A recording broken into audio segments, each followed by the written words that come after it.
Welcome to Solo, the single person's guide to a remarkable life.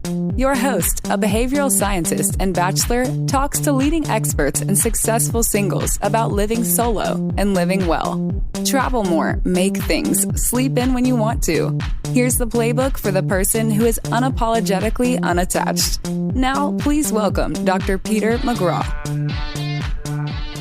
In this episode, I sit down with a fascinating solo guest and a new guest co-host. We learn about our guest's fascinating approach to dating and sex, in which he dates friends and sleeps with strangers. We discuss what makes a good friend versus an acquaintance, and present tips for developing friendships and building a community. I also present a mini lesson about how friendships can be superior to romantic partnerships, an idea espoused by Epicurus, an ancient Greek philosopher. If you stick around to the end, I'll give you a report on people's reaction to the launch of the podcast. We answer a couple listener questions, and my guest and co-host reveal what they do on Valentine's Day. I hope you enjoy it. Let's get started. Welcome to Solo, the single person's guide to a remarkable life. I'm Peter McGraw. Today's guest is Josh Gray-Emmer. Josh is the founder and CEO of Bridge, a full-service agency specializing in community engagement, website development, and social media. He's a 24-year veteran of the Sundance Film Festival with a film he wrote and produced, premiering there in 1997 when he was 18 years old. He's also an 18-year resident of downtown LA and the host of the DTLA Dinner Club, a free celebrity chef dinner party focused on building community and not profit. Welcome, Josh. Thanks so much for having me. I appreciate it. And please welcome our new guest host, Lily Rains. Lily's a storyteller, arts educator, crafter of needlework, and maker of delicious homemade ice cream. Though solo, Lily loves to be part of an ensemble with a shared goal, be it on a softball field, in an escape room, or getting a play, movie, or television show made. Welcome, Lily. I'm so glad to be here. So I actually met both of you through other people. Yeah. Mm-hmm. I met Lily at an event I do. I do a dinner party called the Dilemma Dinner, and she came recommended by one of my I'm Not Joking guests, Nicole Blaine. Yes. No, Jen O'Donnell. No, Nicole Blaine. Nicole Blaine. Yeah. I got to check that one out. So great. Cool. The Nicole Blaine one is one of my best. Awesome. Because of Nicole. I almost cry in that episode. She does that. And then, she's amazing. Josh, I met you through a mutual friend, Darwin Metzger, who also is a guest on I'm Not Joking. And I saw he got a shout out in your book. He did indeed, in my first book. Yeah. Yeah. So Josh and I met in DTLA a few weeks ago, and we were just chatting about business and LA and so on. And I had mentioned this secret project that I was working on. And Josh probed, and I was like, it's not that secret. So I told him about solo. And I don't remember exactly the phrase you had, but you said... Yeah, I prefer to date my friends and sleep with strangers. That's exactly right. You said, this is my life. Mm-hmm. And then he said, I date my friends and I sleep with strangers. And I said, I'm going to have you on this podcast. And here we are. So why not? And by the way, the tentative title for this, I rarely start with a title, is Dating Friends and Sleeping with Strangers, a Valentine's Day episode. Perfect. I love it. That's what you should do for Valentine's Day for sure. So we're going to return to Valentine's Day in the bonus material. So we're going to hold off on that. Right. But let's, I'm sure Lily already has questions based upon that phrasing of Josh's life. Can I? Yeah, of course. So, is the way that you meet people different between becoming friends and becoming lovers? Lovers, such a gross word. Sorry. But I'm going to interject here. There's not a good word. No, there's not. Lover is the best word. Yeah. Person, and listen, and I'm very... Hook up? I mean, like right. Really... Make out. Friend with benefit? Yeah. Fuck buddy, pillow buddy. Pillow buddy. What, we're back in college now? I've never heard pillow buddy. You haven't? No. I don't think I have either. Aw, you share like your it, though. pillow I'm gonna try with a that next buddy. time. Hey, bro, you want to be my pillow buddy? Yeah. You cute. You look like you don't have lice. Want to come share a pillow, buddy? I'll let you know how that goes. Yeah. So, yeah, I mean, I'm never actively looking for a hookup with people in real life. I'm looking for friends. I'm looking for new, interesting, and unique people. And I strike up random conversations with lots of people for like no reason. There's definitely groups of people out there who like some weirdo tried to talk to me at the coffee shop today, you know, but I have met. So every morning I get up, I walk to a coffee shop 2 blocks away from here. I read the news and I have coffee for about an hour or two. And, I have met at that coffee shop over the years quite a few really good long-term friends. And it's just because they were sitting there reading an interesting book, or I overheard a conversation they had on the phone, or, there was a guy there who had a cool looking camera he was playing with. And I will strike up a conversation and be like, just trying to suss out, are you interesting, unique in some way? And then I'm very, very good at like keeping and maintaining long-term friendships. And then for hooking up, I just do that online. Thank God for Grindr. It's the easiest thing it's just so easy, unbelievably easy. It's almost Straight people don't have any concept of how easy hooking up on Grindr is. We're going to return to that. Okay. I know the listener's like, come on, tell me it all. But Listener, me, I'm like, all the things I want to talk. No, not right now. we're coming. We'll get back. We're going to come back to that. Delaying gratification. Because I think the thing, like that idea is interesting to me, because I think, when I think about when I meet someone in a coffee shop, it's usually someone I'm attracted to. Right? And so I'm kind of, and that's sort of very old school to sort of meet someone in real life kind of thing. But otherwise I'm I got my head down and I'm working on my writing or whatever it is. Unless someone I was like, oh, wow, she's cute. I don't know how I'm going to actually talk to her, given that no one talks to each other Being anymore. a homo makes it super easy, man. It's like I can gay it up just a little bit more to talk to a girl and instantly disarmed. Yeah. Right. So, Yep. and then guys as well. I'm not very threatening. Like there are some distinct advantages in life to being a homo for sure. Interesting. Especially when it comes to making friends quickly and starting conversations with randos, right? Especially women are going to be instantly on guard with a straight dude. Sure. Because they think, oh, he's trying to sleep with me, or what's he want? With a gay dude, they're more intrigued. Like, oh, why?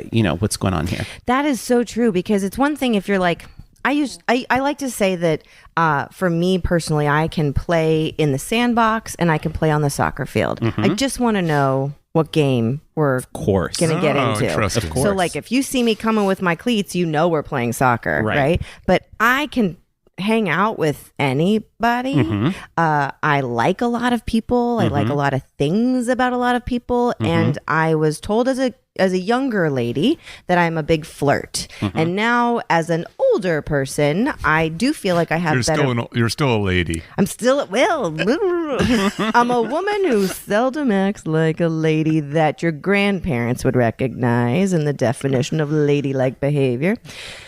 Anyways, I am my own self. So the point that I'm trying to make, though, is that as I get older, the micro boundaries that you have created so that you can regulate expectations and like why you're connecting with people. And if I approach a couple, I usually am a little bit more focused on the woman so that it is less of a threat. Right.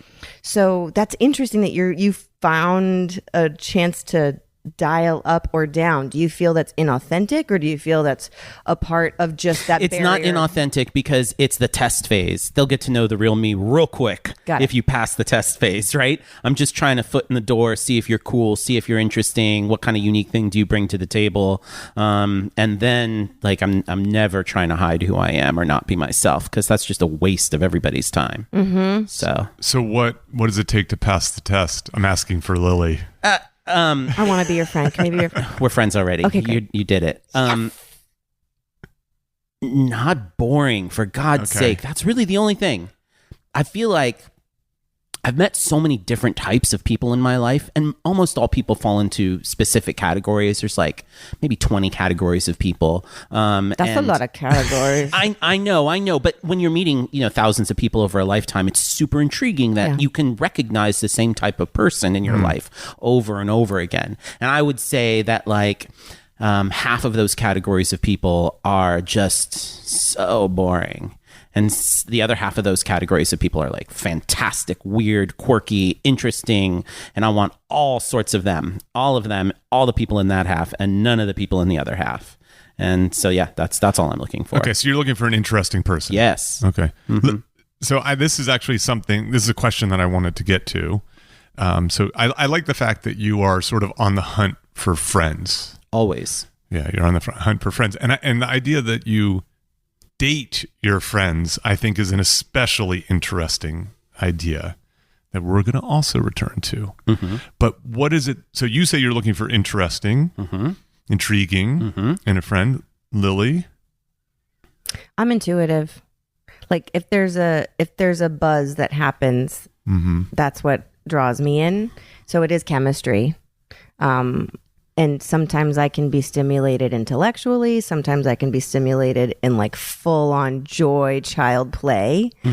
I don't do well looking directly into the sun. So like if you were the thing that makes me is sometimes what people want to set me up on a blind date about. And that thing goes away.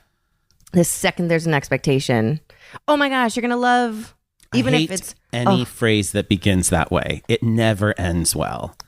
It's a little, man. And even if it's just platonic. Yes. For the most part, like I'll get along with people, but if you set me up to say, oh my gosh, you're going to love this person, or they're going to love you, or go meet this person, I have an expectation, it dims my light, and I'm not vibing at my authentic frequency. I agree completely. So that's where it's like, put me in, that's where I say, well, let's have a secondary focus, like a game night or a dinner or a thing, so that you can just show up and like witness each other in space and interacting with others. And that's where I'll be like, oh, I do want to hang out with you, sexually or platonically, right? Romantically or platonically. I almost never hang out with people that I just meet in any kind of one-on-one situation. I'm always inviting them to a dinner club, which is a great thing to have as a regular like thing that I do every Wednesday. Having 30 people over to my home for a celebrity chef style free dinner party is an excellent way to like bring someone into my world, give them a little taste of my friends and of me without overwhelming them on me personally. And then, like I like dim sum on Sundays. It's always a big group. I'm always doing something with a group of people, right? Yeah. So I'm like, I think about, and my groups are also very different. Not all of my groups cross each other, right? So I'll think like, oh, you should join me on Friday for bro drinks, right? So every Friday, right here, I have anywhere between 5 and 10 people over, just depending on who's Did you available. Say bro drinks. Bro drinks. It's all bros. Okay. They're like after hour drinks. And where you're drinking like Aperol Spritz and rosé, mimosas. Cosmopolitan. Okay. Yeah. Ciders. But like we've had girls over to bro drinks. I just call it that because it's super broy. Yeah. And yeah, so it's like what part of my life, what like group thing that I'm doing, and I'm doing lots of them, are you going to most feel comfortable in? And then it's like, hey, come join for this. And that's test number 1. Yeah. Right? If they should, you eliminate half the people right there because they don't show up, or they say they will and then they flake. Right? So, just showing up, my respect level skyrockets, right? Because I know it's hard to show up. It's hard to do things. And I give you a lot of respect for like meeting me, saying you'll do something, showing up. I realize that that's difficult, especially when you aren't going to know anyone else there. I promise all my friends are cool though. Yeah. Right. So you've done 2 things then. You've done quite a few things in what you just were sharing. You've created a community center, obviously, of your life, right? With like a social calendar. Right. And you're pretty, you show up for yourself and your friends show up to be a part of it. Consistency. It's all consistency. The only way that you're able to like build and maintain long-term friendships is through consistency. And that's showing up. Yeah. Exactly. But then you've filtered so many people in different ways, right? You let the new friend / intimate partner filter through your community. Never intimate partner. Really? I don't mix those 2 worlds. Okay.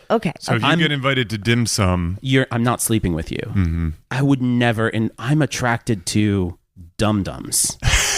Not dim sums. No. I am not attracted physically to the kind of people I would want to hang out with. So unlike I have friends who are also attracted to the same type of people, but because they're heterosexuals, I think there's this whole thing where they've got to like go out on dates with them and bring them out to their things. And I'm like, I have the luxury of not doing that. And so I'm not going to imitate those purely heterosexual patterns, right? I don't have to, so I'm not going to. That's a really interesting idea, because I think for me, the person I date and the person who becomes a friend share very similar qualities. And then there's just something about them or something about the circumstance that guides them into one or the other. I have been physically attracted to someone that I met before, and I was like, oh my God, you're so hot. And I go over and I talk to them and I start to get to know them. And then they like come meet up for something and they're like really smart and interesting. And by the end of that first hangout, I'm no longer attracted to them. I see. Now they've moved to friend category. You're cool. Like, but that's someone that, so what is that thing though? Like all of a sudden you trust their judgment. What is the thing that is now adding to the physical attraction that then turns you off in a chemical way? I'm very specific on what I'm physically attracted to. And you have a type. When you're sexually intimate with somebody, I don't ever want to see them again or talk to them afterwards. And for you, you're okay with this? It's awesome. No, he's more than okay with it. Yeah. He brags about it. Yeah, Great. The sex is amazing. The plentitude of available dum-dums out there is staggering. Okay. In the meantime, I still need to find good dim sum. Right. I will show you I look for NBC it. Seafood, Alhambra, where the Chinese people are. Yes. Okay. But yeah, I keep them very separated. The only time that they cross over is when I have in the past experimented, let's say, with straight friends. And I feel kind of like honored that like they're like coming to me to try that shit out. It's a little worrisome because I don't want to fuck up the friendship, But the great thing about most straight dudes is they'll pretend it never happened right afterwards. Sure. Which is great for me because I want to pretend it never happened too. It was awesome. It was super fun. I had a great time. If you want to do it again sometime, totally cool. Like there's like a code word all straight dudes have if they want to like hook up. And it's like, hey bro, you got any porn? It's incredible how many times I've heard that. And so this is news to me. So then, I'm so bad. But it's great because they won't talk about it again. So you don't have to destroy the friendship, right?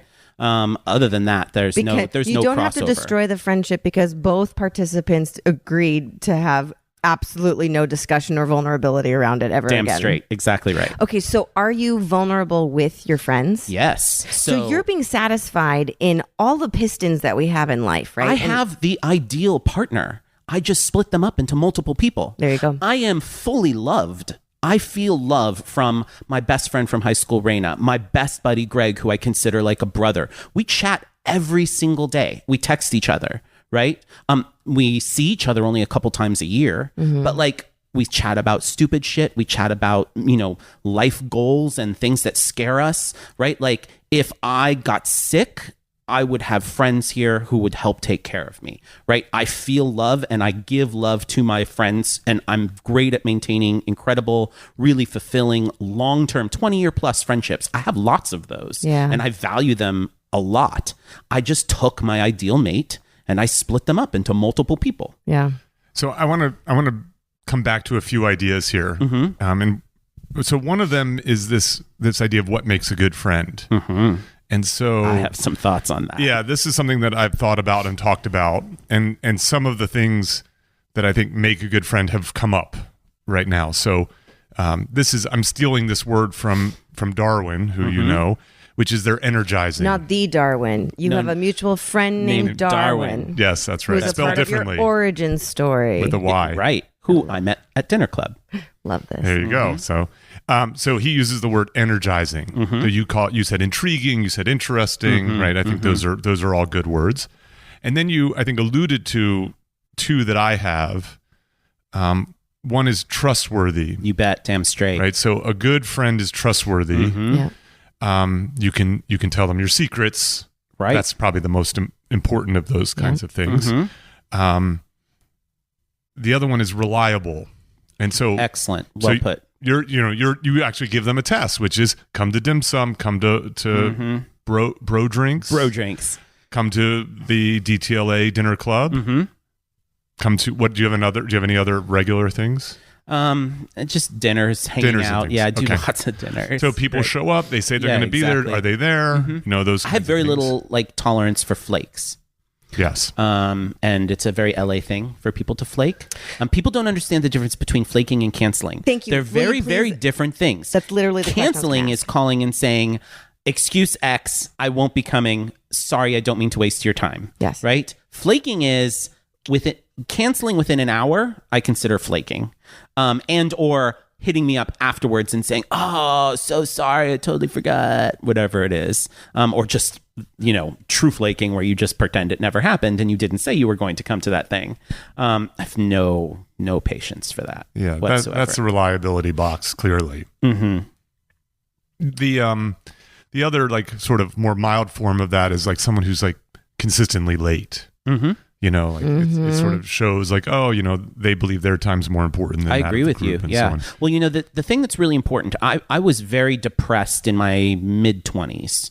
I was seeing a shrink. I'm a big fan of psychiatry. And I was very, very depressed because I thought that I was willing to give all of myself to my friends and they weren't willing to give it back to me.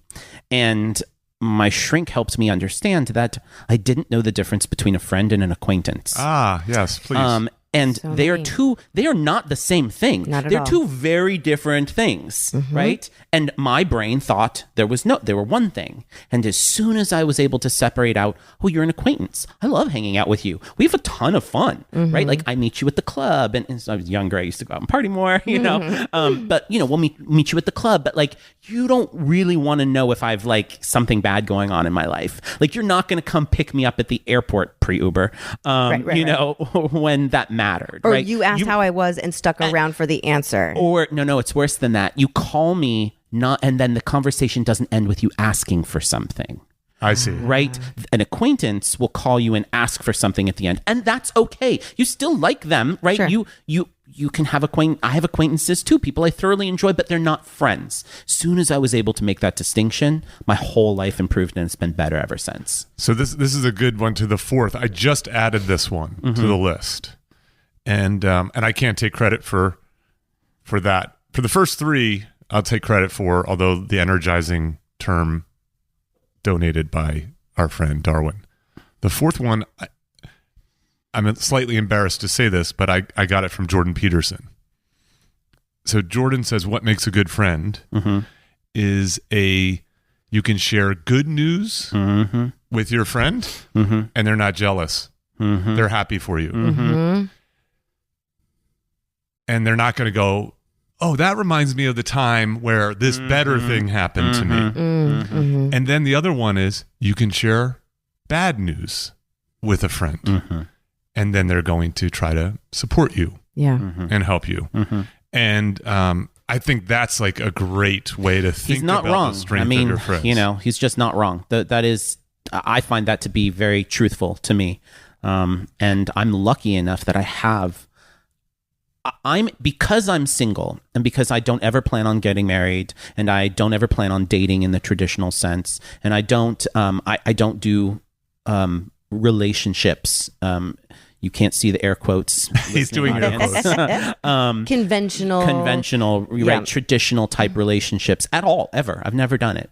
I am able to maintain more stronger long-term friendships. I have the bandwidth. Right? It's a bandwidth issue. That is a huge part of it. I have a new group of friends that we were all working together over the summer. We've remained very close. It's only been 6 months since.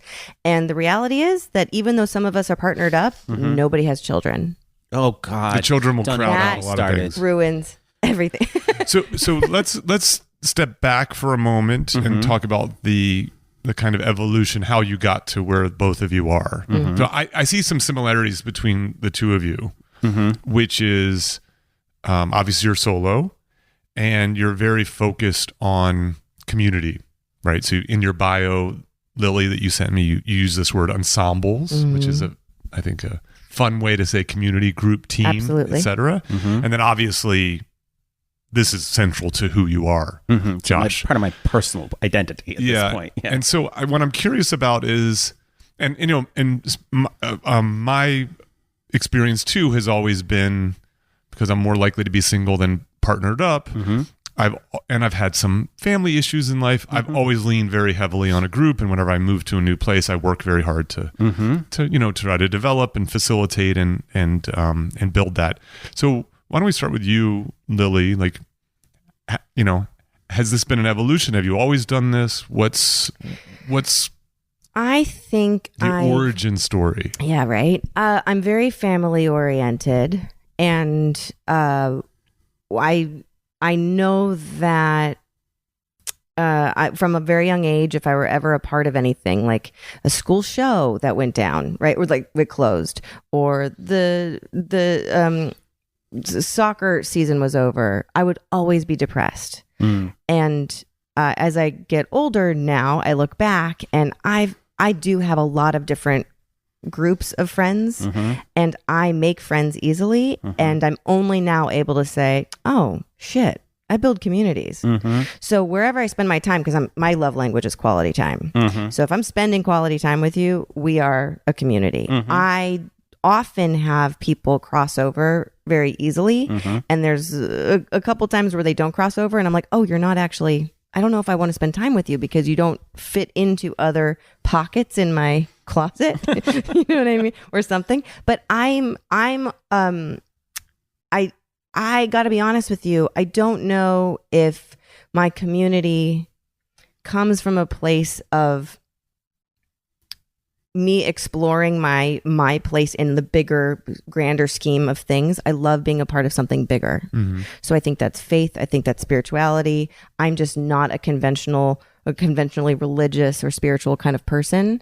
But I stay in the question of, is this my codependency?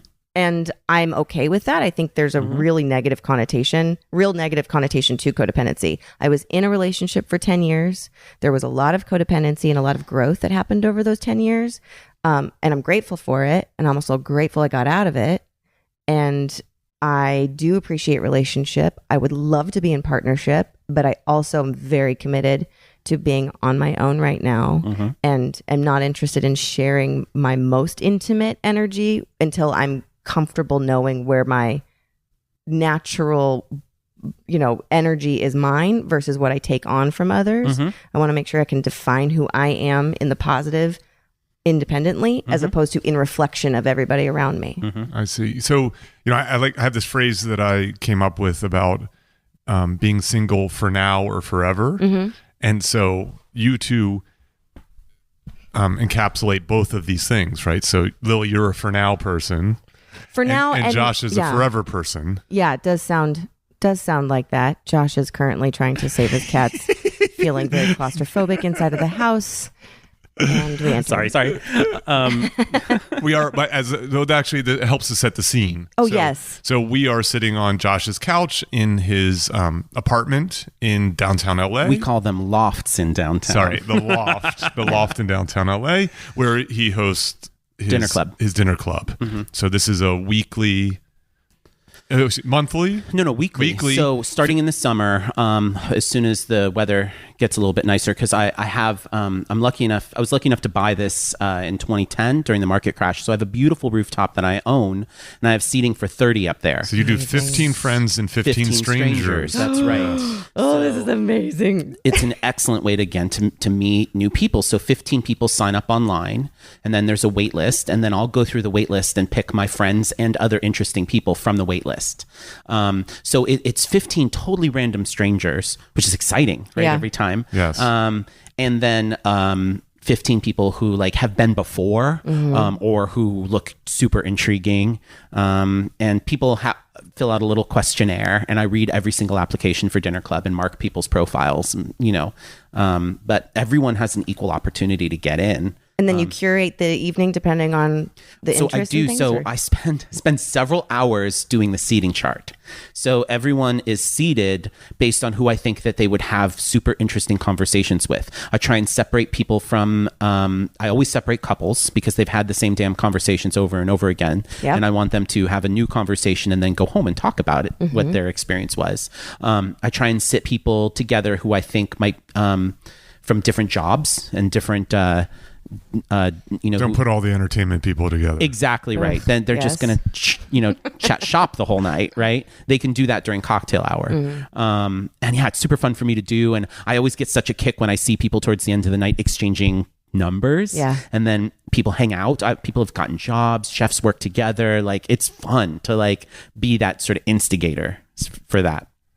So now the thing though I have to say is that even just reading and hearing your bio back, you've been very clear on being a community builder.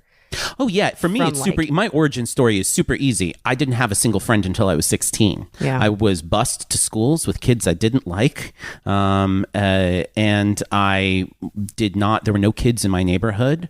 I was super alone and on my own. I was a latchkey kid, and then. Junior high school, I discovered there was a like film program. I was in stage crew, and I started to like make friends.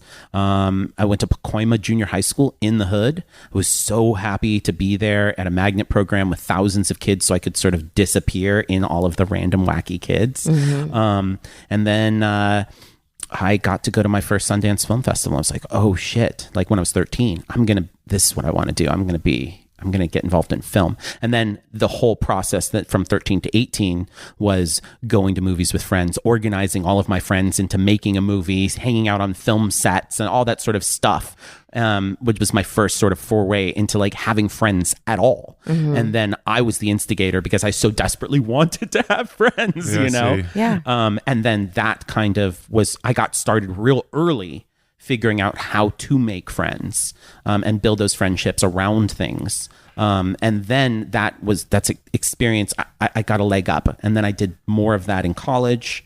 And then as soon as I was out of college, it was, just continuous. See, and that supports my theory, not only my theory, but that supports the theory that friends out of work relationships are usually healthier, longer sustaining than work out of friendships. I see. There's something about being able to show up for each other on time, follow through on the task at hand, also speak to what your strengths are, what your interests are, what you're not good at, challenge one another, right? That's essentially, if you talk about the friendships that haven't lasted very long, in even those few descriptions, you could go, yep, that's where we fell apart. Someone just didn't show up for me, or they didn't tell me that they couldn't handle the stories that I needed to tell. I see. So this, let's finish your origin story because we're missing something from yours, Josh. What are we missing? Which is where you decided to put up this Chinese wall between your friends and your penis. Oh, yes. Excellent. But is there a glory hole in the wall? Amazing. But I don't. That's the whole point. I'm not sticking it through the wall. There's been a few holes. You're right. We've taped them up. You're right. So wait, hold on. For the listener for a moment, I'm not going to explain what a glory hole is. Google. But just be careful of Googling it on your work computer. Oh, yeah.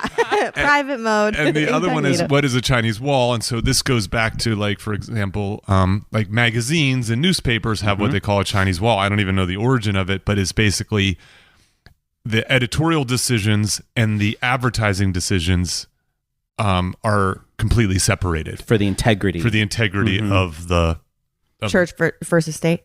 Yeah, just like the idea is that you it's not going to stop you from writing a bad article about someone who might be buying advertising from you. Right, So exactly. It's a term. I'll put in the exhibits the origins of Chinese wall. So, in any case, but yeah, where did this come from? Where the hell did this come from?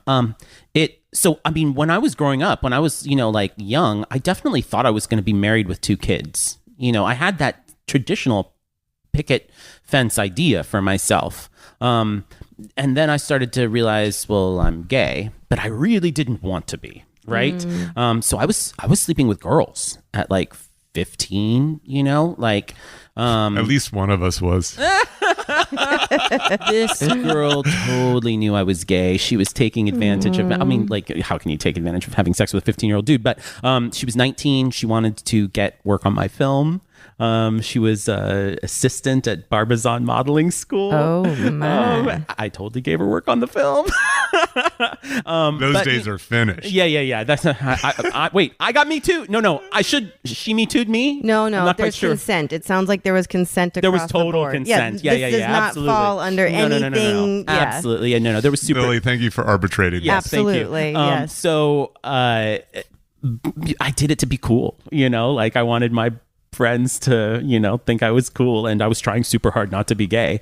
And then I started actually hooking up with dudes in college, and then I discovered the interwebs.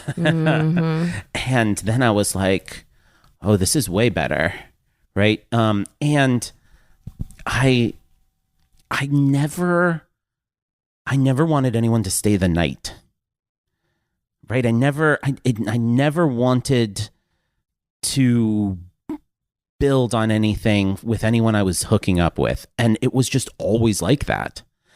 And it took till my mid to late 20s, I think, to realize that, oh yeah, it's okay that I don't.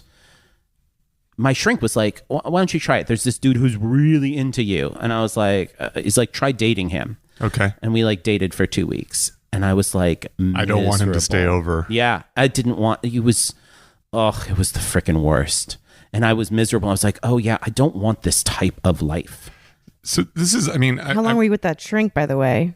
Years. Male, female? Do you know gay or straight? Gay. Okay. Top level, like shrink to Jedi.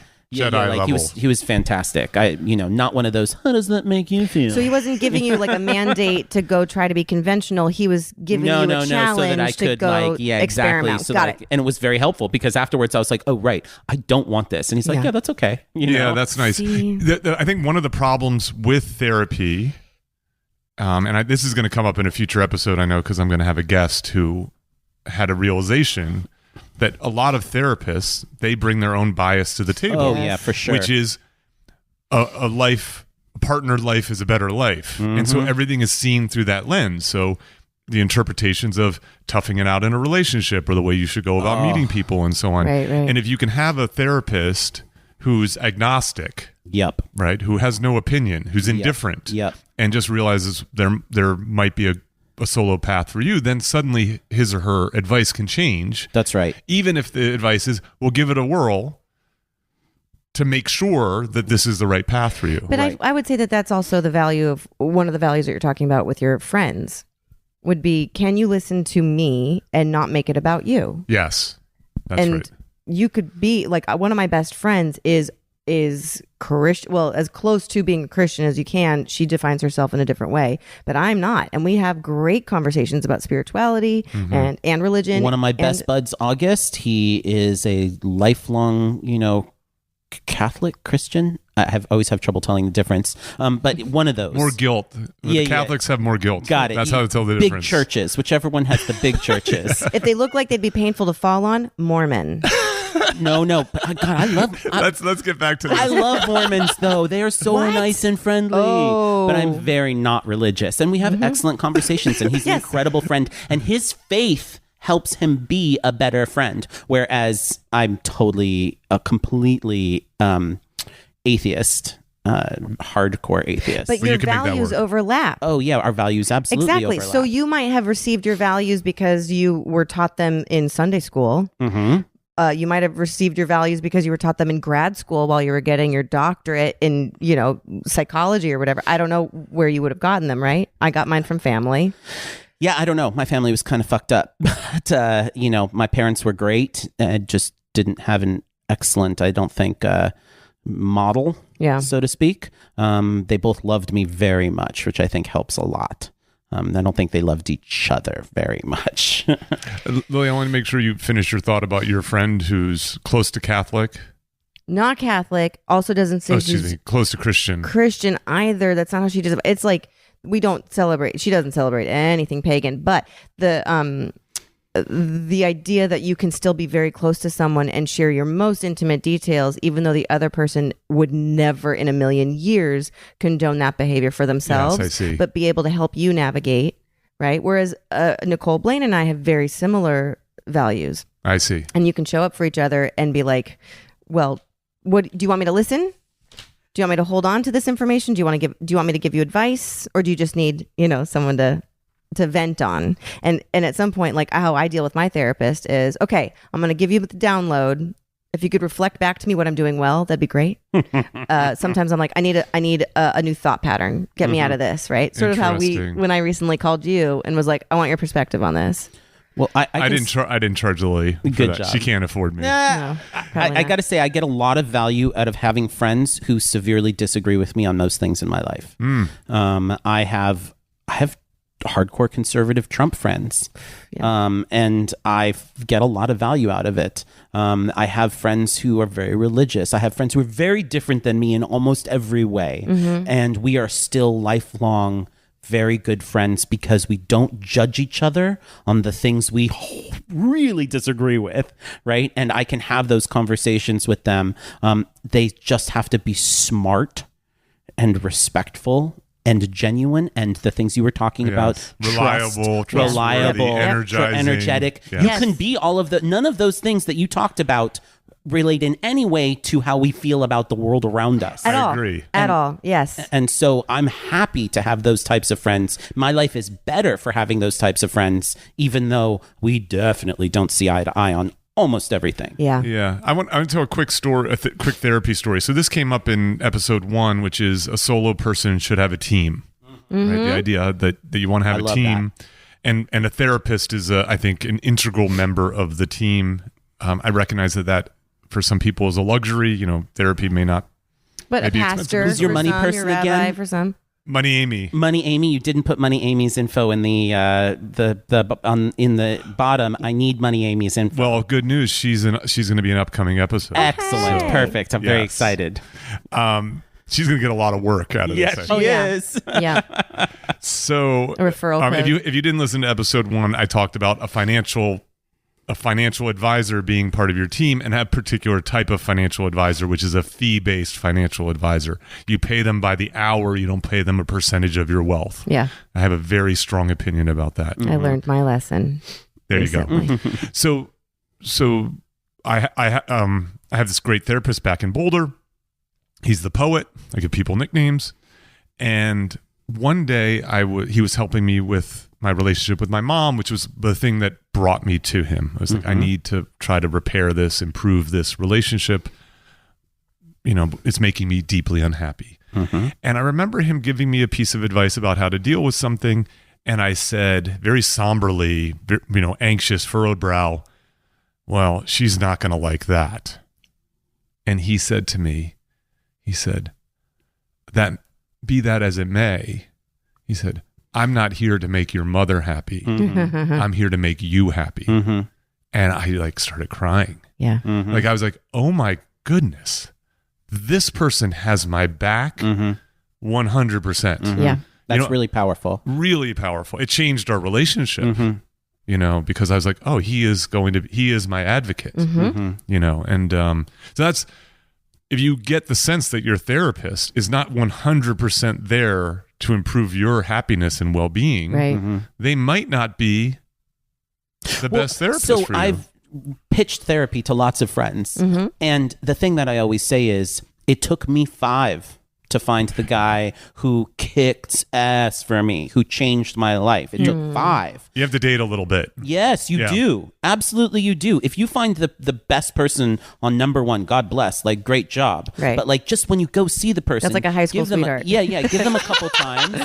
And move on. You're allowed to say, "Oh no, you're right. You're not right for me." Totally. Right? So you're doing them a favor too. Right. Exactly. So you're paying. I was paying money. I have a real. When I'm paying someone something, I have a real strong feeling about getting my money's worth. Yes. So I was like, "We have an hour. You're very expensive. Let's do work." Yeah. Right. Yeah. So I want to jump back into this sleeping with strangers thing, because we've been teasing the audience with this stuff. So first of all, I want to say this as a straight man. this is a different world, that you live in with Grindr. Sure. I think like it's not like if I were to say, oh, I date friends and I sleep with strangers, I'm not doing much sleeping.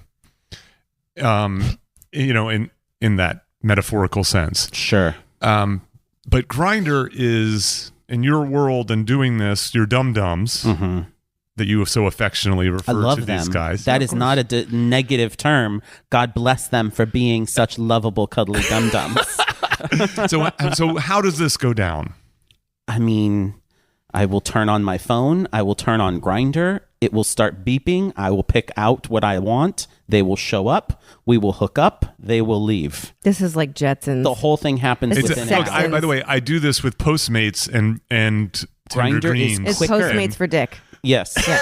With better selection. Postmates. It is 100%, and it costs no money, right? But is it okay? Hold on. It's honest. It's so much more honest than a lot of straight people's dating. Well, because you're talking about primal connection, That's right. And we say immediately, here's my face, here's my body and dick pics. What do you want to do? What are you into? Can you come over? Are we doing this now? Like, there's no like exchange of I'm gonna buy you dinner as like a pretense to like, well, we both know where this is going, or I don't know. I see such. The drama, the dance that straight people do seems so exhausting. Okay, so this is in line with what Dan Savage says about. Do you ever listen to his podcast? I don't. I know I should. Everyone says he's just amazing and the best. He has helped me navigate language and identifying what I would like and all the things. But what he says really well is that straight people will never have as good of sex as gay people because straight people hear consent and stop talking, even though they have completely opposite body parts.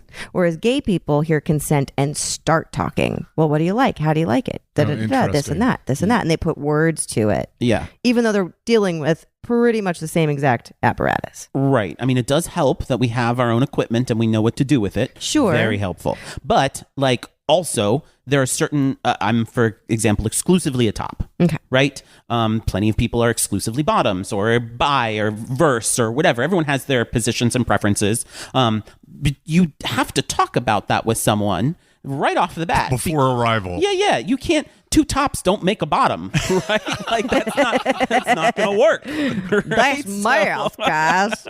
For those listening at home, that's math. Two tops don't make a bottom. They don't. No. So you have to discuss these things in advance. Yes. And there's no shame around any of it, right? Like there's so much shame, I think, around. Like, especially, unfortunately, for sex women. in general. That's sex not. In general. That doesn't. It's not exclusive to one sexuality or the spectrum. True. I think that's an all. I agree. Yeah. I absolutely agree. And Americans especially. Yes. Oh man, yes. yeah. We're so repressed. It's ridiculous. I got a text message from I think a German woman. So my buddy had introduced me to professionally, and she listened to the non-monogamy episode. And she's like, you two sounded like a couple of Americans talking about non-monogamy or ethical non-monogamy. And I'm thinking to myself, well, that's what we are. Like in the United States, this is a revolutionary idea. In Berlin, it might be like, yeah, of course. But I think for the average person, Berlin has the greatest club in the world where it goes from like, Friday until Monday and there's sex and nudity and drugs and whatever the hell you want, right? They're on top of their shit there for sure. I'm jealous. Well, you're on top of their Oh, shit yeah. there. So I think that, to me, I think that idea of, I think luxury is not the right word, but your ability to date friends and sleep with strangers is in some way enhanced, not only by your sexuality, but then also because of technology. Sure. You bet. And so in part because you can sift through the options and then you can communicate your preferences, exchange the pictures, make sure everything's up to snuff. And then I would like to push back on the idea though that this lifestyle is only open to homosexuals. Agreed. And that's what I wanted to say. Okay, because I didn't say only open to Sure. it. Easier, no doubt. Easier. No doubt. Well, Tinder was the heterosexual response to Grindr, right? Tinder came in after, as far as my awareness of it, for sure. I didn't know that. And I didn't know if that I'm not either. mistaken, that is exactly I know like, Grindr tried to do a male female the same company tried to do one for straight people and it failed. It's only men on there. It didn't work because women were worried about other women seeing them on this app, which was purely for sex. This idea of guilt. I mean, is that real, or did someone say that? No, I got on and saw it. When it was on, it lasted like 6 months, and then they folded it. But the idea that the narrative around that... I remember reading an article about it, so who knows what kind of think piece was, based on data. If I'm not mistaken, Tinder was founded after. The app, at least, was created after Grindr. Sure. And obviously, Tinder is very successful, and I know quite a few men and women who use Tinder in a very similar way. It's true. To Grindr. But then... But I think the key to being really successful, and I've helped friends with this before on those types of dating apps, is to be completely honest and upfront in your profile. You're going to eliminate 90% of the people, but the 10% that you don't eliminate are there exactly for what you want. And now there's Field, right, which is a whole new dating app for couples and threesomes and more, which is very, heterosexual positive. There's lots of things you can choose from, like hetero-flexible, homo-flexible, this came up polyamorous, at non-monogamous. Field is a fantastic new app that's kind of in between Grindr and Tinder, right? It's really for everybody. It only really works in major cities where there's enough subcategories of interest. And where there's enough people on it, right? People who are in that conversation with themselves. Exactly. But I find Field to actually be one of the most sex positive spaces on an app that I've ever seen. It's really cool. It's fun to see. So that sounded sarcastic, cool, but I'm genuinely no. I cool. promise it's not sarcastic. No, I said cool. I went cool. And it's like, gotcha, good for you. No, literally good for you. This is great. It's pretty cool. So the reason when we were talking a few weeks ago, I knew that I wanted to have you on here, besides just this is an interesting way to live your life, is I want to highlight folks like you because in some ways it gives people permission to think differently, right? That you actually started out thinking you were going to get married and have 2 kids. You bet. And now you're living a life that's really quite different than that, but no less rewarding and in many ways much more remarkable. And again, some of this is through the hard work that you've done, understanding who you are and what you want, and then some of it comes a little bit from the help of technology. That, this would have been a much harder lifestyle to lead if you were in the, you weren't in a place like Los Angeles and you didn't have mobile phones. I fully acknowledge that. So I want to ask both of you. I want to do a little mini lecture here for a moment, and then I want to ask you two a question about developing friends. Sure. Okay. Not picking them, but developing them. So you can work on that while I do my talking. Cool. So I want to give you two a high compliment, and that is that the philosophy that you have, this sort of solo philosophy of friendship, has actually existed for a long time and was spearheaded by Epicurus, the Greek philosopher. So Epicurus, he was a contemporary of Plato, but was much different. He was much more inclusive. So while other philosophy schools were really exclusive, Epicurus would take anyone who wanted to study and learn, like, the poor, prostitutes, and so on. Well ahead of his time, as you might imagine. You have me. Me too. I'm in. And so Epicurus... Let's be Epicurean. Exactly. So we know of Epicurean in terms of things that are sort of delicious and delightful and food. That food and magazine, so on. right? Yes. Or Epicurus. But right? That doesn't really give Epicurus his due. So while Greek philosophers were really interested in answering the question of what is a good life, okay, what makes a good life, Epicurus was interested in what makes a happy life, what makes a pleasurable life. And he attacked the assumptions of the day, and these are assumptions that exist still today.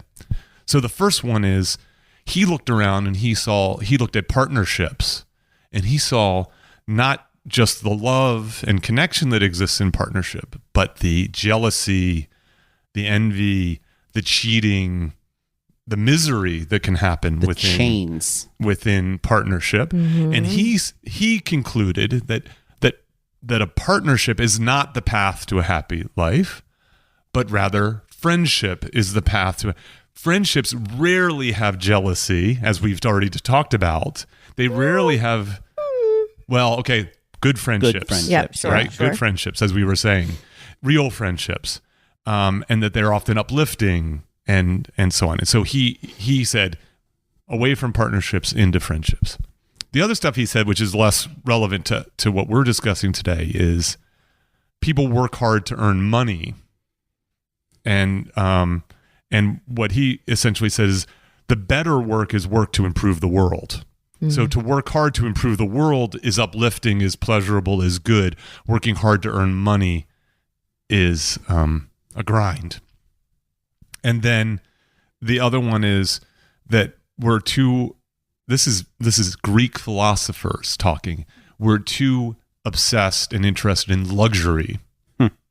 And we're not interested in having a calm mind. And so if you think about it, these are still issues that we're tussling with today, where like, you know, people are talking about meditation and the value of meditation, how difficult it is as a path to living, you know, a more enjoyable, pleasurable life. And so the reason I bring this up is the notion of living a happy life, if it rests from an Epicurean standpoint on the shoulders of friends and of community. You are two people that I see as building community. So Josh, your story is very clear in this way. And so Lily, I've seen it in just a small dose. So I got invited to a holiday party that Lily was hosting. And she made her homemade ice cream at it. Which I'm excited to try some. Oh, yes. Let's do that. I do love ice cream. Really? Yes. Okay, good. It was a delightful affair. Really wonderful people. And then she did something that I thought was really, really, really neat, which was one of her friends is in a improv group called The Resistance. Which they improvise a action movie. Fun. Based upon an audience suggestion. So Lily, at some point, shut the party down, gathered people up, and we drove to UCB, to Upright Citizens Brigade, to see The Resistance. And you guys didn't know you were going to do it. It was sort of like a reveal that happened about 24 hours ahead of time. Got it. Okay. Yes, okay. that's right. Bold. If you're still here at 8 Bold move, o'clock, I like we're it. getting into cabs, Ubers, Lyfts. Excellent. Yeah. And it was just a great, like a very thoughtful party in terms of, you know, food and drink and introducing people. Like Lily was hustling.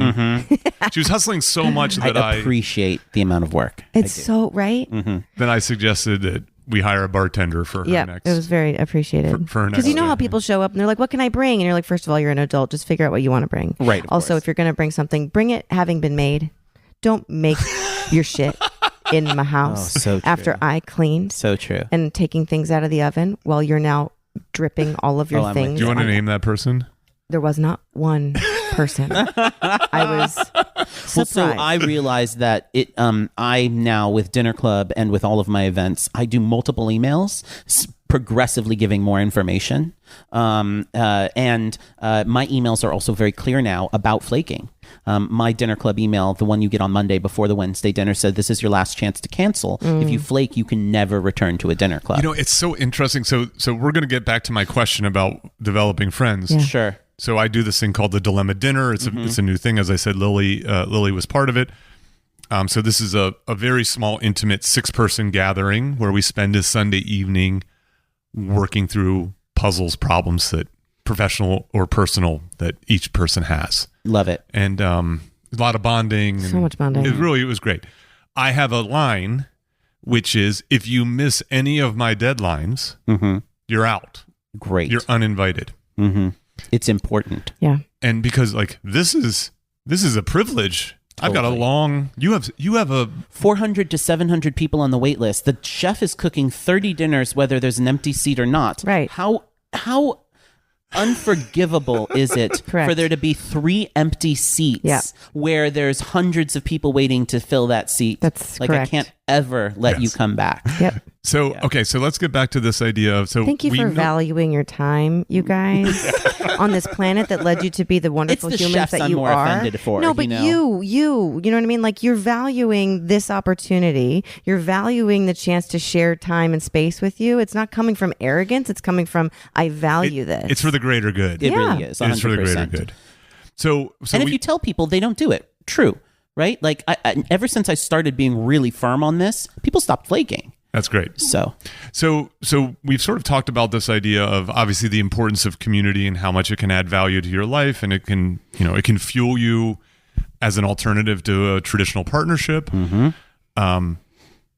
In terms of developing, I mean, this happens to me where I go, I want Lily to be my friend. Mm-hmm. I want Steven to be my friend. Like I make a decision, there's still a probationary period and so on. Sure. How do you do it? Who wants to go first? I do. Okay. Consistency and reciprocity. Go on.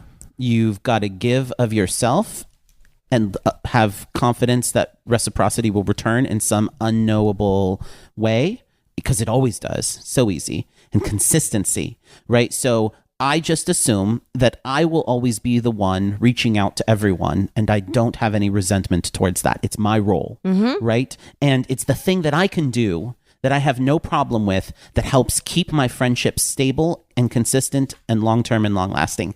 I'm the one who sends out the text every Thursday or Friday morning to everybody, reminding them about bro drinks. I'm the one who sends out the email saying we're going to do dim sum in Alhambra on Sunday to all the people who wants to come, and then follow up with everyone, right? Like, you have to be consistent about reaching out to the people that you find valuable, and you have to be consistent about always having things that you do regularly that people can stop thinking about and just fall into the habit of being involved in. I see. Right. And that makes it so much easier for people to build and develop friendships with you. And I have lists.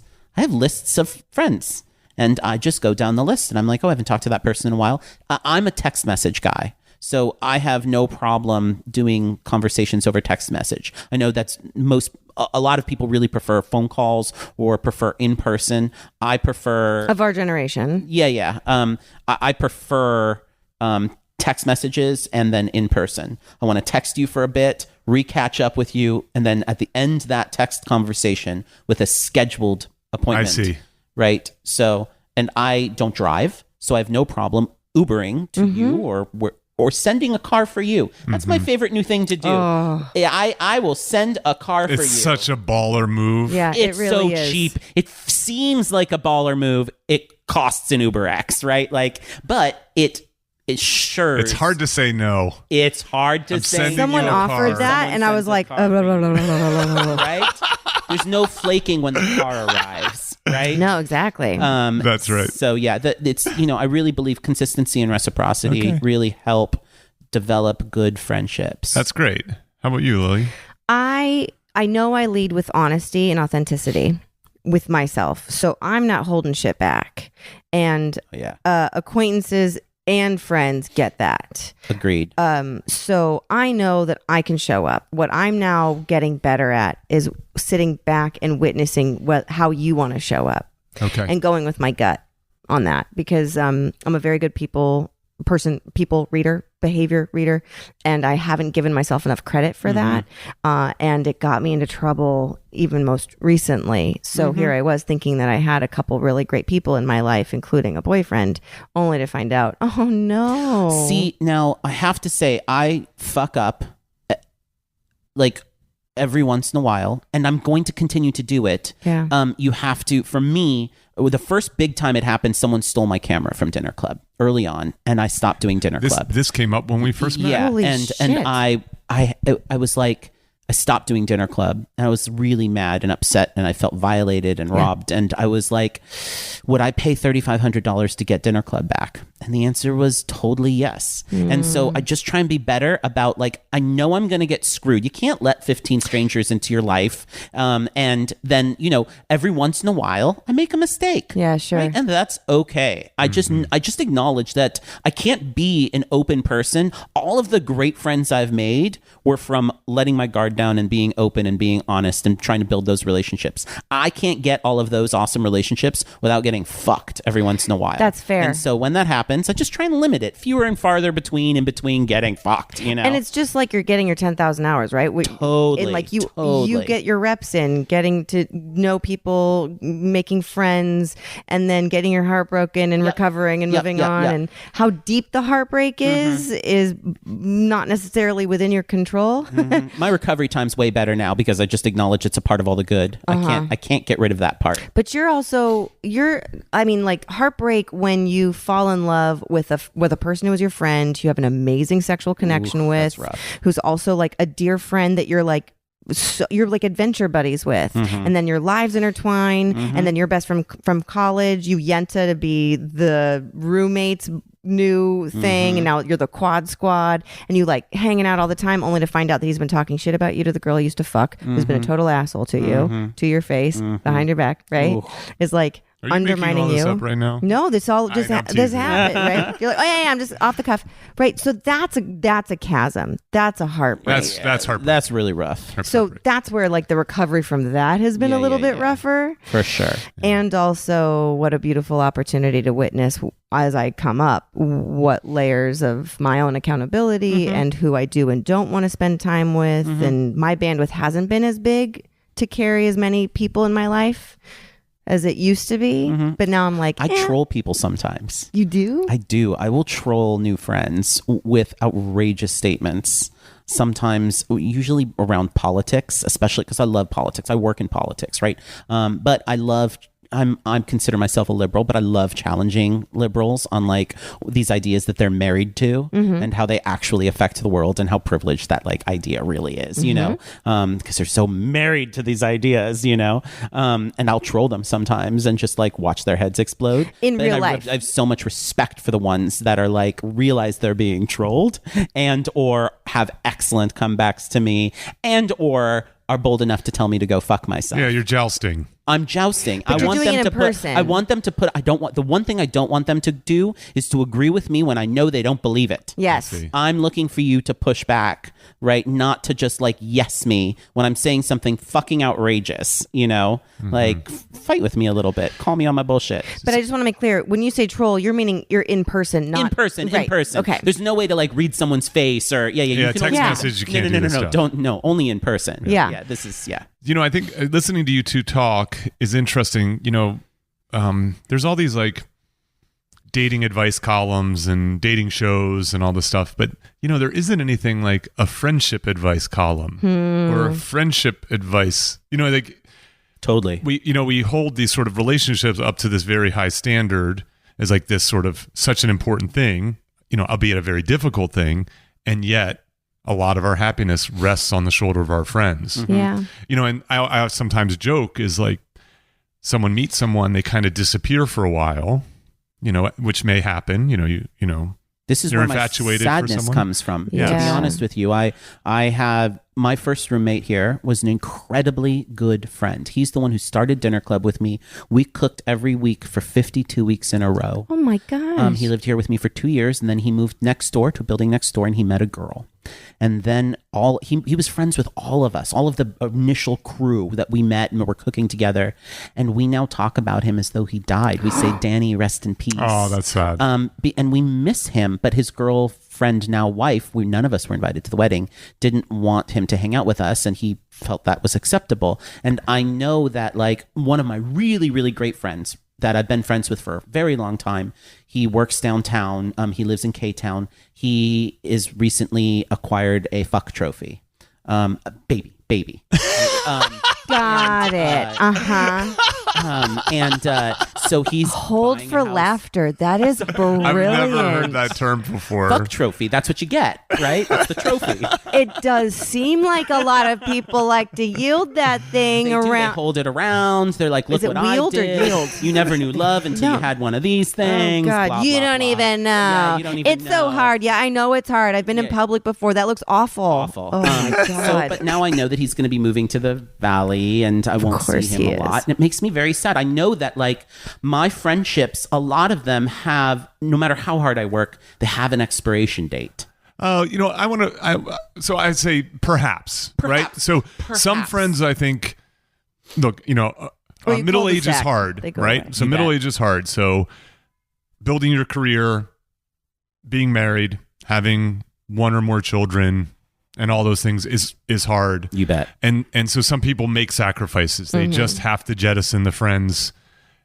Others don't, and it just takes a little bit more planning and a little bit more work, I think sometimes. But it's sad when that happens. I told one of my best friends, Greg, he understood that this was something that was going to be really hard for me. Yes, I see. And he met the love of his life, this incredible girl, Paige. They're going to get married next year. He is so conscious of our friendship that like I have no worry that I'm going to lose him.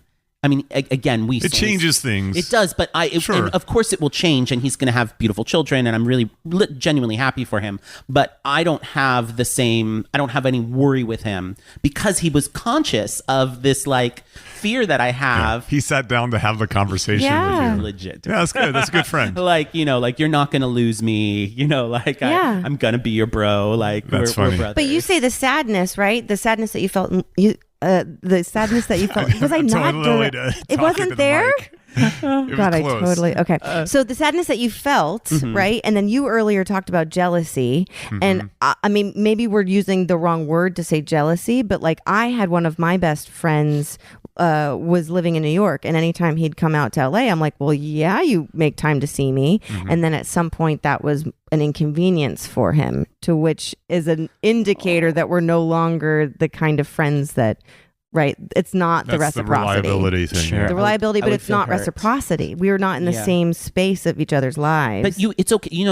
In your life, some people will move from acquaintances to friends, and some people will move from friends to acquaintances, and that's okay too. Yes. Right. The thing about that, like I had to understand, that's actually really cool, is that I have had some incredible long-term friendships that are now more like acquaintances, and it doesn't devalue any of the amazing times we had together, right? Yeah. Like the incredible times we had for 10 years from like 20 to 30, we're never going to have again. We're not that type of friend anymore. Our lives evolved in different directions, but it doesn't devalue how close we were. That will always be something that we shared together. We were close. We were really great, amazing friends. Maybe we can reminisce on that. Maybe we're not those friends anymore, but it's just as important and it's just as valuable to have those types of friendships too, even if they aren't forever. So I want to do a few things. So we're going to wrap momentarily. We're going to come back. We're going to have what I expect to be a spirited conversation about how you two approach Valentine's Day. So for the listener, trash holiday. For the listener who's curious about that, if you want to stick around, we'll get to that. I want to do a quick update. So this will be episode 7 or 8. So we're taping this with 5 out, 6 just launched today, the day we're actually taping this. I want to do a little update on some of the response that I've gotten. Oh, cool. Exciting. Okay. So first of all, I admittedly had launched this. This has been my secret project for more than a year.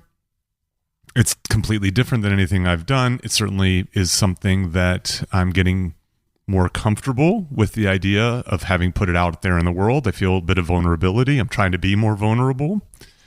Well done. And so getting a positive response. I didn't know what kind of response I would get. I've gotten largely a positive response. So first of all, compared to my other podcasts, people are going crazy over this one. Like the other one is just like throwing words into the ocean. But this one, people are like really leaning into, and I've gotten a variety of different messages. So here are the 3 messages mostly that I've gotten. So the first one is something along the lines of, "Oh my God, thank you so much. This totally speaks to me." Totally. I felt that way. I love that. Yeah. And I had someone actually say, "I'm crying." I think I might have been that person. That you were that person. Yeah, I cry. I cry at everything. I'm crying listening to this. Yes. I'm just like, wow.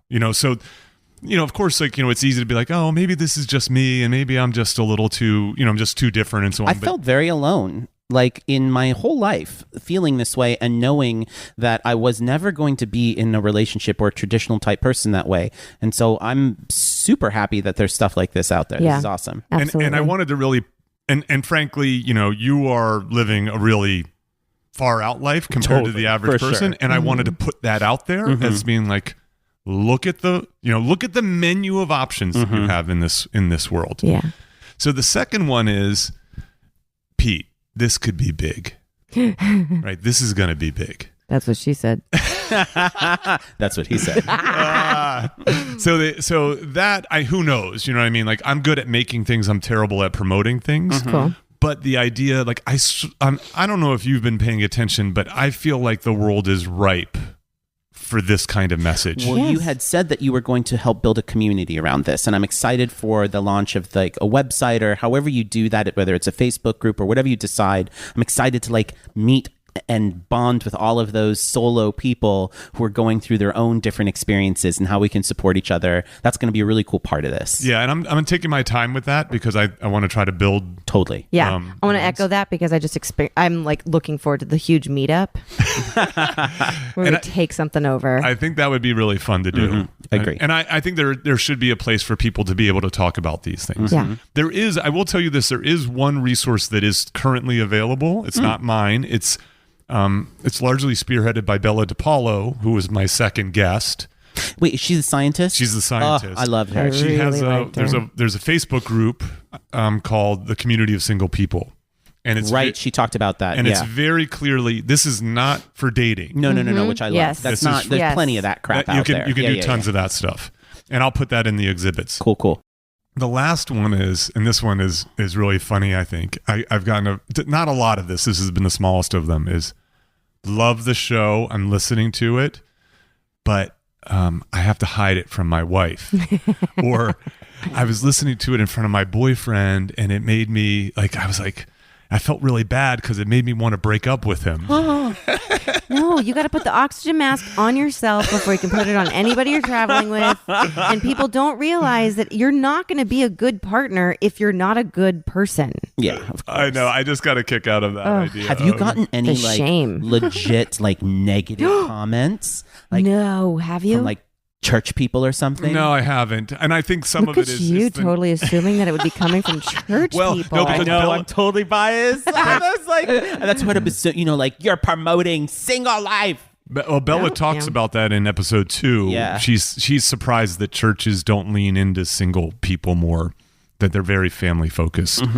Well, I found fascinating the stat that she gave about how most volunteer work was actually done by single people, Yes. except where it was within a church context. Yes. That's right. So it's like, You have a good memory. Yeah. It's good content. Oh, that's nice. Oh, hey. So that's I think this is a good it's a good update. I ask listeners, please rate, please review, especially on iTunes. That's the number one place where people consume podcasts.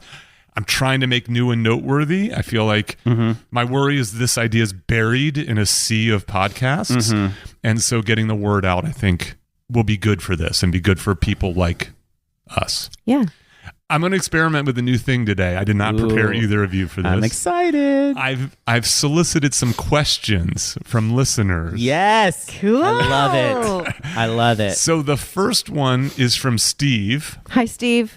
Hey, Steve. How's it going? Steve writes, I'm an unmarried man and currently don't have a partner. I've been invited to a good friend's co-ed baby shower.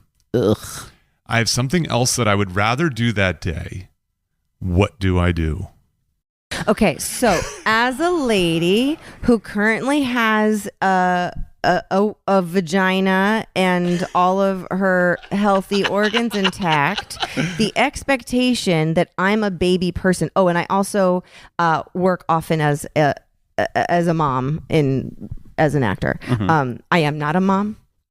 We play one on TV. I play one on Play one on TV. Yeah, that's Yeah. right. The expectation that I'm interested in your babies is it's rich, and it's not true. When someone tells me they're pregnant, I first go, is that did you want that? Is that good? Right. Can I interject for a Congratulations. second? I teach a marketing management course to MBAs, and I talk about positioning and how you can't assume just based upon someone's age, gender, income.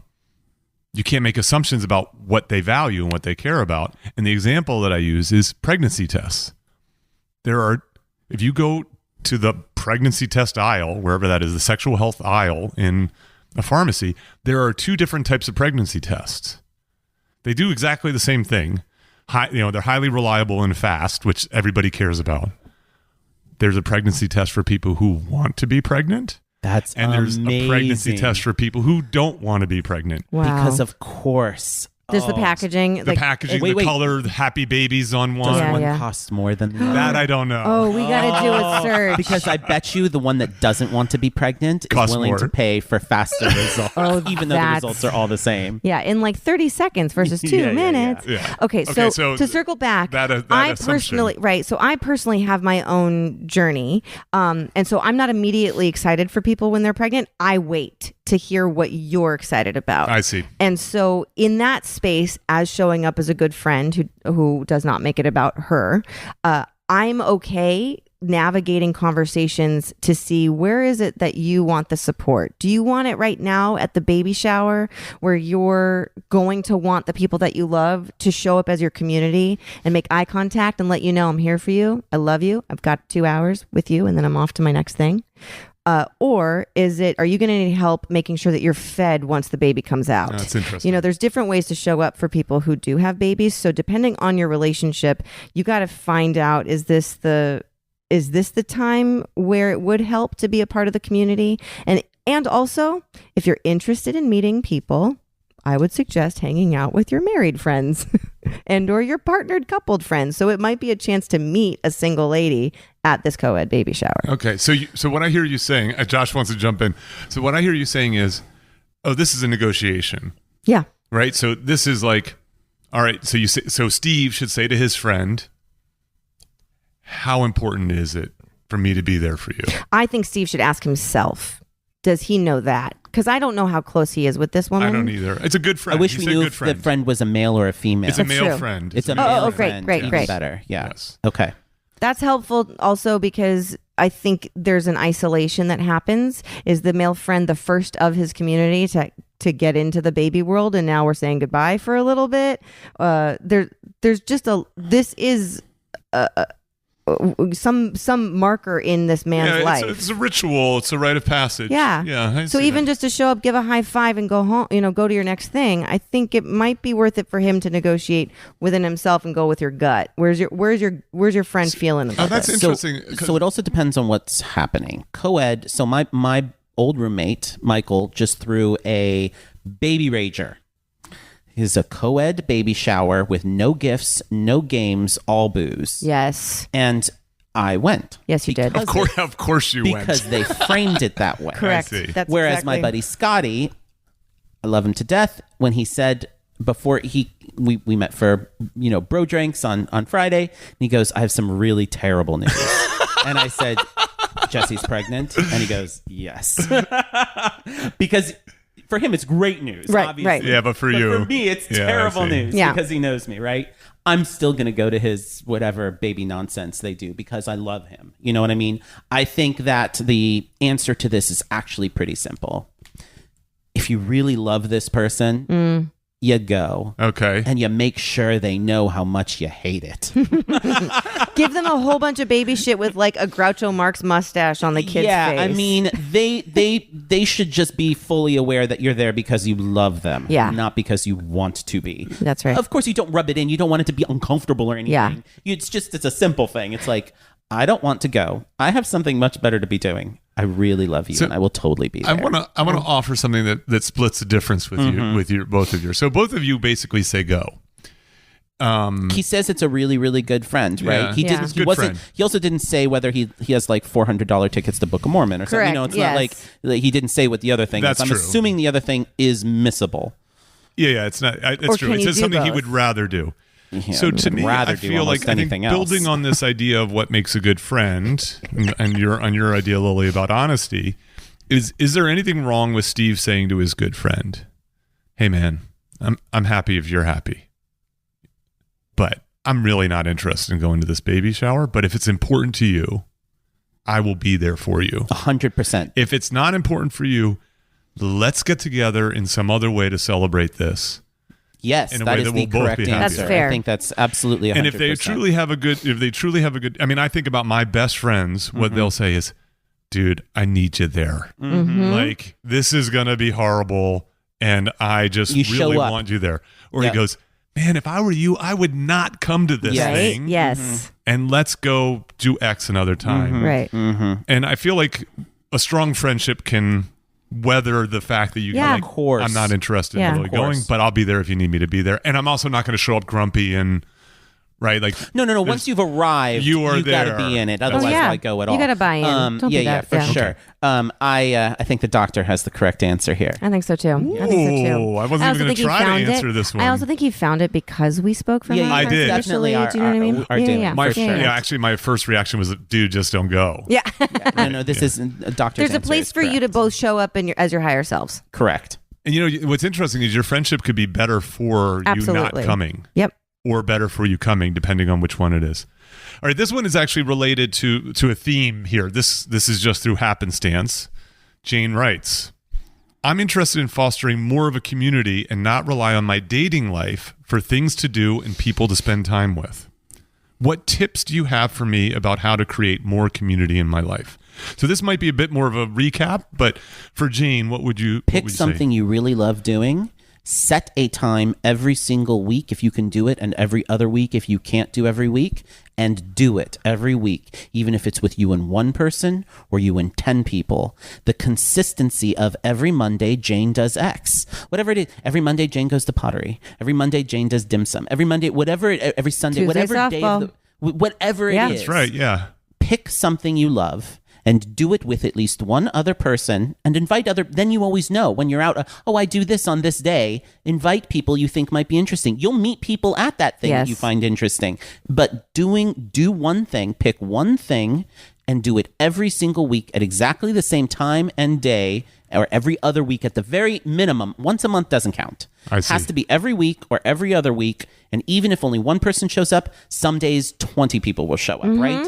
That's how you build that consistent community. It's the easiest, simplest way to get started on that. I highly recommend you do that. That's a strong answer. I 100% agree. I'm a huge group activity person, so if you can just sign up for the adult softball league, sign up for whatever that yoga retreat is, whatever that shared activity, if you're looking to meet people who share your interests. But I'm also okay with you doing something yourself. Yes, absolutely. Right? Like, instead of signing up for a group, which is totally okay, and I fully support, absolutely. Yeah. It's the easier route sometimes too. Not everyone has the organizational skills. It's a good way to stretch yourself. Sure. But if you just moved, so I'm going to relocate to Minneapolis for a couple months, and I'm already looking at what's a meetup around that, Yeah, you know? that's right. Or like, yes, I have some family up there, but also like, what else would I be interested in? But also just being at the same bar every Friday. Well, think about from 5 to 8. Yep. Even if you're there with one person or you're there with 20 people, eventually people know that's what I can do on Friday between 5 and 8. Trivia night. Or trivia night. Right? I also don't want to make people think that drinking has to be involved. Yes. Right. So that's not what I'm encouraging. I'm using bar as an that's a example of coffee something shop. easy. It can be a coffee shop. Yeah. It can be a writing group. Anything. I agree. Right. I do want to give an added tip to this, which is name it well. Naming things is important. You are right. Right? So bro drinks sounds more appealing, and you're like, I got to find out what bro drinks is. Yeah. You know? Can I also offer another would be finding a nonprofit. Dim Sum Sundays. There you go. A nonprofit, someplace to volunteer.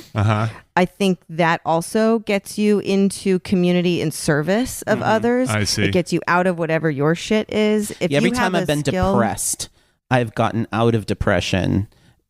I think it was James Altucher, maybe his book. And I got out of it by just calling people up and being like, what's going on in your life? What do you need? I got lots of skills.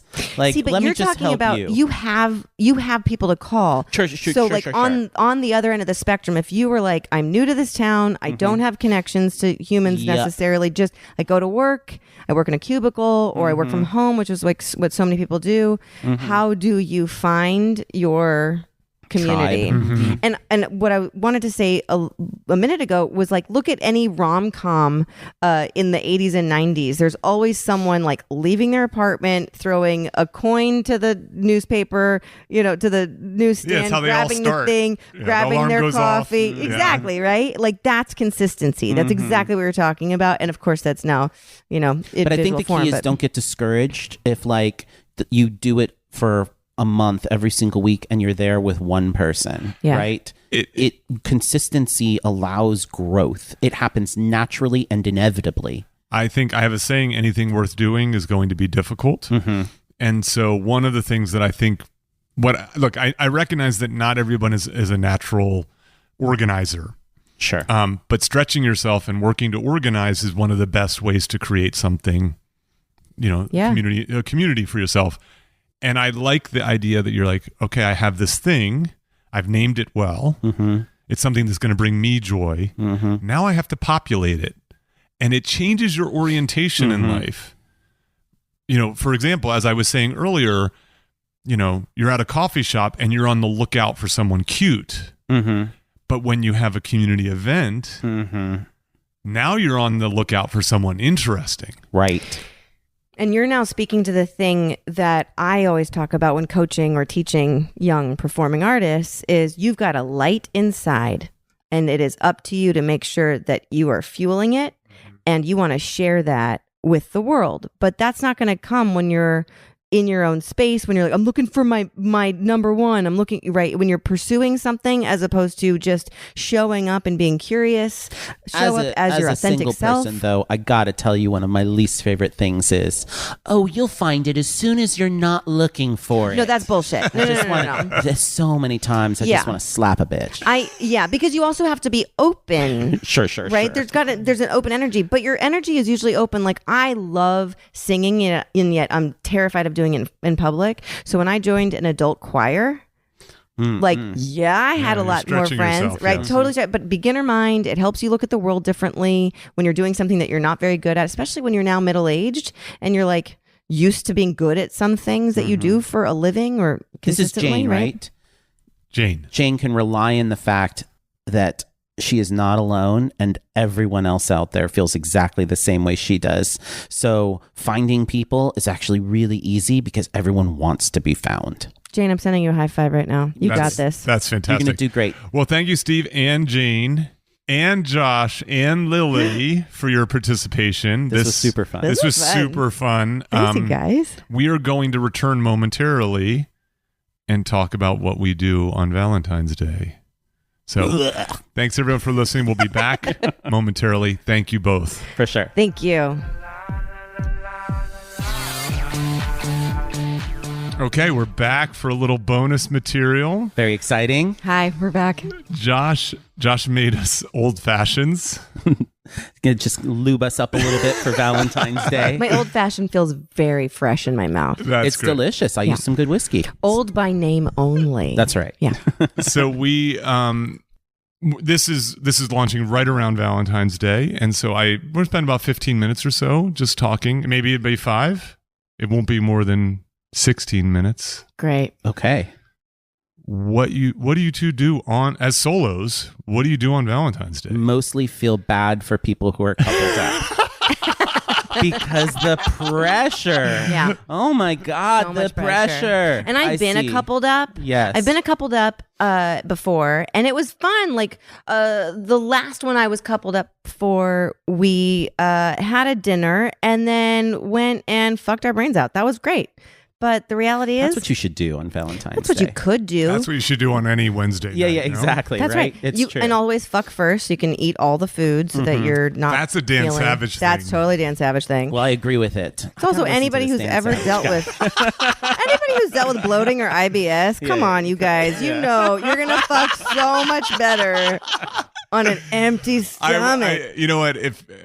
If you had told me that this is the turn that this little bonus material was going to take, more like boner material. When I'm going to have to say something on that. Everyone thinks I get laid after dinner club, and I have never gotten laid after dinner club. Are you exhausted after dinner club? I'm exhausted and I'm cleaning. full. And full. And the place is a mess, and the chefs are like hanging out finally, and we're chatting and cleaning up, and everyone's like, "Oh my god, dinner club's so good for getting." I'm like, "No, never. I've never gotten laid after dinner club. That is come to a dinner club." Maybe you've had like a dinner club of just oysters.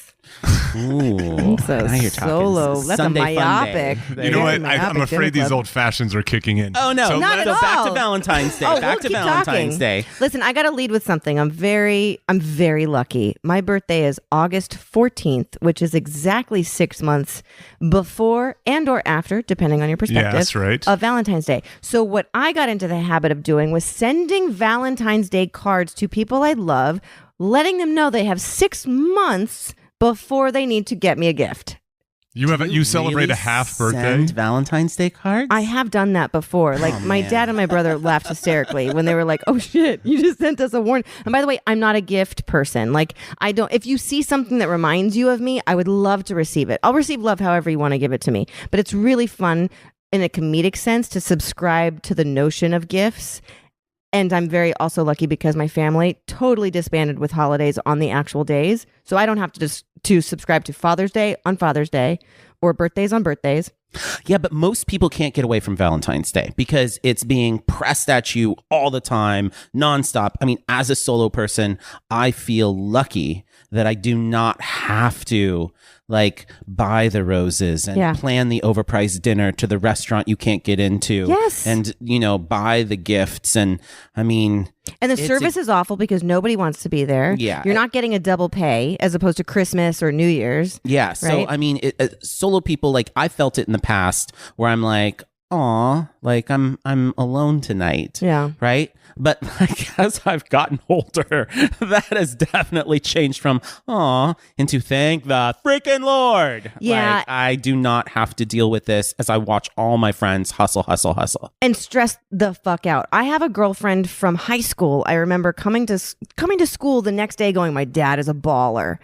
My dad sent my mom a dozen daisies and 1 rose and said, in a world full of daisies, you're my rose. And I was like, boom, Dad, that's amazing. It's a pretty baller move. Right? But so what do you do as a solo person? Like, what are you doing on your half birthday, girl? Yeah, right. I'm doing whatever is around at that time that sounds interesting. It's literally just. Are you doing any of these like now that it's like anti-Valentine's Day, like and the they have all Galentine's these, Day and yeah, the and they have all the like Palentine's Day. solo parties, and like I almost want to do that even less. I feel like that's like almost like I find myself trying too opening my hard. arms to the people who are upset about not being coupled up and going, well, I'm ready to just hang out if you want to hang out, and we'll like have a fun night and do something else. But I'm not coming from a place of feeling lack, because if there's someone coming to me wanting to connect, I'm like, let's do it. I don't care if I've known you for 20 years or 20 days, right? So if you want to share your day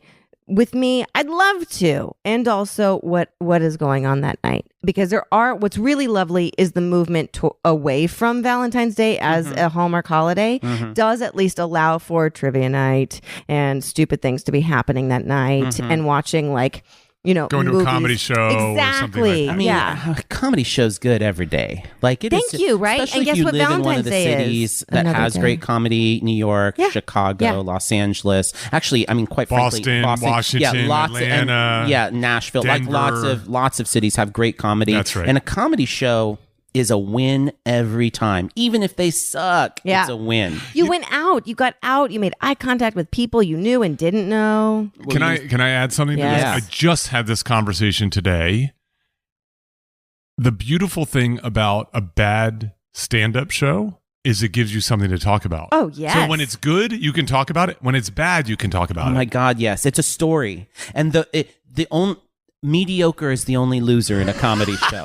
Really? No, you know who's a Because if loser? it's going to be bad, you want it to be real That's bad. Yeah. You want to be real. You know? But the reality is also there is a way to lose a comedy. If you sat in the front and the comic like totally picked on you, and it was that first date, and you were outed on something or whatever, right? Like Yeah, but then you're the story for everyone else yes, sitting around but for you Yeah, driving yeah. home, not That's a true. good night. Well, so So when he asked you if you loved me and you didn't say yes, why that happened? So for me, for Valentine's Day, I really don't do anything. Yeah, I'm usually one to just sit at home, watch some movies, skip right past the Hulu Valentine's Day channel, and just hang out. If there's a couple friends around, great. If we have a couple drinks, great. I think the key for solo people is to not feel pressure or resentment or like feel bad about the way you've chosen to live your life just because there's an entire industry making $1 billion that day, making everyone feel like they've got to feel bad if they didn't get the perfect gift or have the perfect person,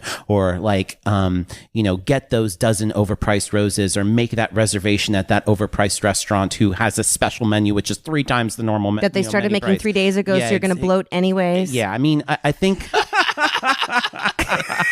I think the key really is there's a lot of IBS stuff coming out of your mouth right now. Guys, what does your body want to absorb on Valentine's Day? On Valentine's Day. Fair. So, because I would much rather sit around, especially in this loft, thank you, making something together and watching Carrie, right? Which is like the best prom story, because you're like, fuck you, prom, because it's another example of how, especially America, has like bolded and highlighted something that I don't give a fuck about. And honestly, I have actually spent alone time on Valentine's Day sending out good vibes to people, because I know that it added the pressure to a relationship that wasn't ready to get this dose of love. And you're like, that's so inauthentic. I'll give you so what's interesting is, so the Sunday, it's like the second Sunday after New Year's, or it's like the first Sunday after New Year's, is the biggest online dating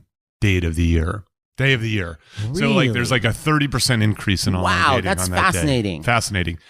And why? What they attribute this to is this dual effect of coming out of the holidays where everybody's like, so is there someone special in your life? Ugh. Right? So there's that kind of this sort of familial pressure. And then the other one is Valentine's Day is 5-6 weeks away. No, really, people are planning for that. There's a little of that pressure. There's a little of that. So, that makes me so sad. You know what's just a few corners around? Your death. What really? What are you gonna let pressure you into? No. So what I think is interesting. So Josh, you led with, I feel bad for people. Yeah. Right. And so it's interesting. There's this sort of interesting dynamic, which is, so the people who win on Valentine's Day are happy couples. I mean, happy couples with wealth. So if you're wealthy and a happy couple, it's a great day. Yeah. Right? It's a chance to reflect and it's a chance to celebrate, and it truly is something. Sometimes you take things for granted, and it helps to have an external force that just goes, today's the day that you two appreciate each other, and you're wealthy enough to hire a babysitter and go out to a nice restaurant and get the nice roses and the ring. And I'm going to save up all my appreciation for you this week, and I'm only going to give it to you on Wednesday. But I think that, I think the thing is, again, like this idea of this podcast is it's not anti-marriage, not anti-couple, and let's be honest, some people do partnerships really well. They choose well.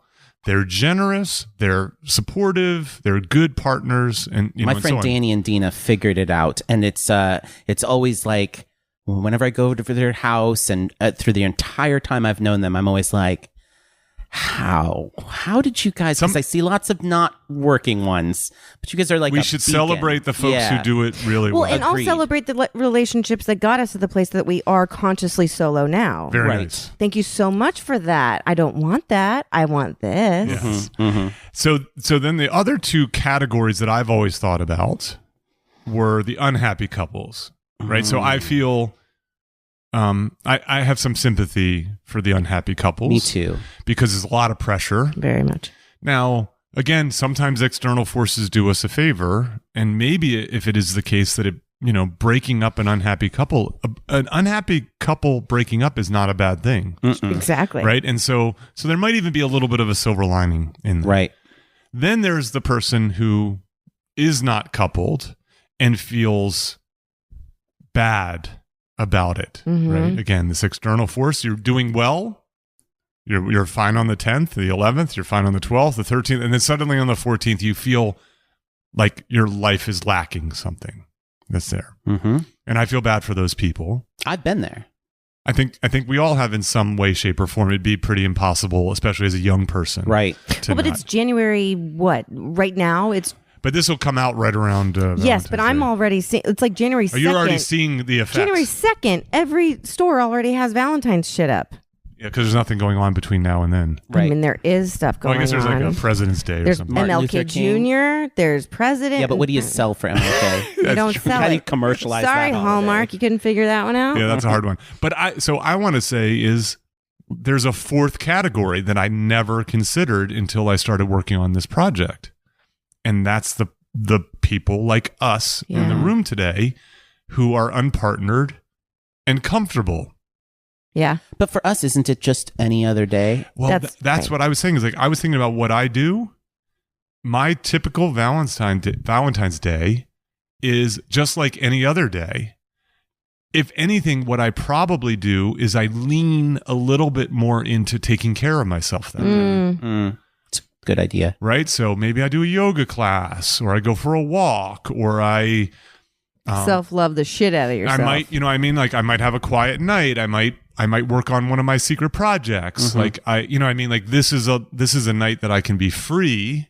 That's a great way to look at it. Yeah, I like it really is. In terms of like, oh, well, okay. It's like, I'm just going to celebrate the fact that I'm living a good life. Yeah. Mm-hmm. And I'm going to stay away from the restaurants. Oh, yeah. You know what I mean? Well, And I do, by the way, I do buy flowers for myself. I buy flowers for myself every week. Me too. As we should.